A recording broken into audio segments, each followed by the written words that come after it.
As the war between India and Pakistan rages on, the important thing to understand is that both countries are nuclear powers.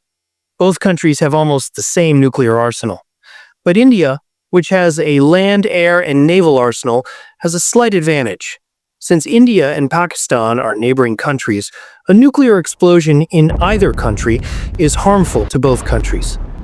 The radiation generated by the explosion of a nuclear bomb or the explosion of nuclear reactors has far-reaching consequences. There is a long history behind India and Pakistan becoming nuclear powers. If we look back at the nuclear histories of India and Pakistan, India maintains approximately 180 nuclear warheads, adhering to a no-first-use doctrine, highlighting deterrence and restraint. In contrast, Pakistan possesses around 170 warheads and follows a policy allowing first use under certain conditions, particularly to counterbalance India's superior conventional forces. A surface-to-surface Agni-5 missile is launched from the Wheeler Island off the eastern Indian state of Odisha, April 19, 2012.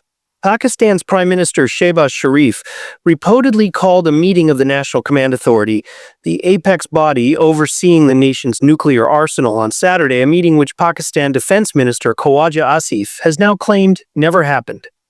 The standoff, now in its fourth consecutive day, intensified as Pakistan launched drone and missile attacks, targeting 26 sites across India under the cover of darkness on May 9th. In retaliation, India struck back, with Islamabad reporting attacks on 3 of its air bases, Nur Khan, Murid, and Shorkat. Pakistan's use of its nuclear arsenal as a tool of deterrence has been a recurring theme, with Pakistani politicians invoking nuclear threats amid the ongoing conflict. Sharif calls meet of nuclear command body after Pak suffers heavy damage in Indian retaliation. As Shehbaz Sharif warns India of consequences, is Pakistan setting stage for escalation? Meanwhile, we do a comparative analysis of India and Pakistan's nuclear capabilities and doctrines. The India-Pakistan rivalry dates back to the partition of British India in 1947, leading to multiple wars and ongoing disputes. India had to start a war with Pakistan in 1947, the year it gained independence. Then there were wars with Pakistan in 1965, 1971, and 1999. This is the 5th major war with Pakistan that is currently underway. Both nations have since developed nuclear capabilities, with India conducting its first nuclear test in 1974 and Pakistan following in 1998. What is India's nuclear policy compared to Pakistan's? India adheres to a no-first-use (NFU) policy, asserting that it would not be the first to initiate a nuclear strike, but would respond with punitive retaliation if attacked.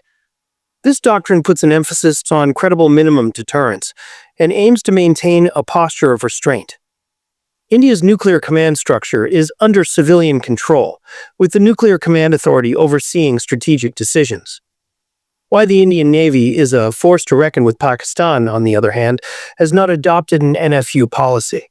Its doctrine is based on full-spectrum deterrence, which includes the potential use of tactical nuclear weapons to counter conventional military threats. This approach is designed to deter India's conventional military superiority and rapid mobilization strategies, such as the Cold Start doctrine. Pakistan's nuclear command is similarly under civilian oversight, with the National Command Authority responsible for strategic control. How many nuclear warheads do India and Pakistan have? According to the Federation of American Scientists, FAS, India has upwards of 180 nuclear warheads as of 2025. India has developed a nuclear triad consisting of land-based ballistic missiles, for example, Agni-series air-delivered weapons, and sea-based platforms, including nuclear-powered submarines equipped with ballistic missiles, SSBNs. Pakistan has upwards of 170 nuclear warheads as of 2025, according to FAS. Pakistan's delivery mechanisms include land-based ballistic missiles, for example Shaheen and Ghauri series, air-delivered weapons, and cruise missiles. While Pakistan is developing sea-based capabilities, its nuclear triad is not yet fully realized. How India became nuclear capable. India's nuclear journey began in earnest after China's first nuclear test in 1964, which heightened New Delhi's security concerns. India conducted its first nuclear test on May 18, 1974 at Pokhran in Rajasthan. Though described as a peaceful nuclear explosion, it signaled India's entry into the nuclear club. The surface-to-surface Agni 5 missile is displayed at the Republic Day Parade in New Delhi on the 26th of January 2013. India's strategic position was ambiguous until it conducted 5 underground nuclear tests in 1998 as part of Operation Shakti.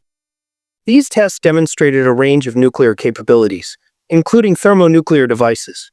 Thereafter, India officially declared itself a nuclear weapon state and adopted a no-first-use policy and credible minimum deterrents, retaining civilian control over its nuclear weapons stockpile under the Nuclear Command Authority. Pakistan's pursuit of nuclear weapons was largely driven by security tensions with India, particularly after India's first nuclear test in 1974.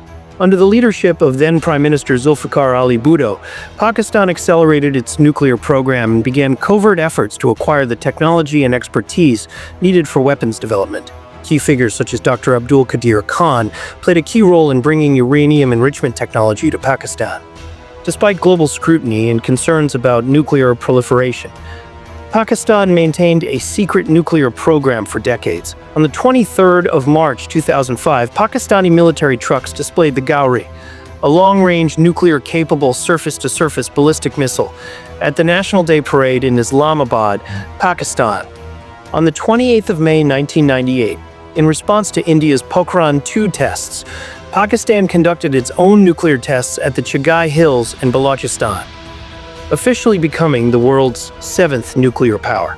These tests demonstrated a range of different nuclear devices and underscored Pakistan's intention to maintain strategic parity with India through a credible defense doctrine. Diplomatic efforts by India and Pakistan in the past. Despite their hostile relationship, India and Pakistan have engaged in various confidence-building measures to mitigate the risk of nuclear conflict. The 1998 Nuclear Non-Aggression Pact reportedly saw both countries agree not to attack each other's nuclear facilities and have since exchanged lists of such facilities annually. The 1999 Lahore Declaration, which aimed to reduce the risk of accidental or unauthorized use of nuclear weapons and to promote mutual understanding of each other's security concerns, was adopted. Let's pray for peace in the region.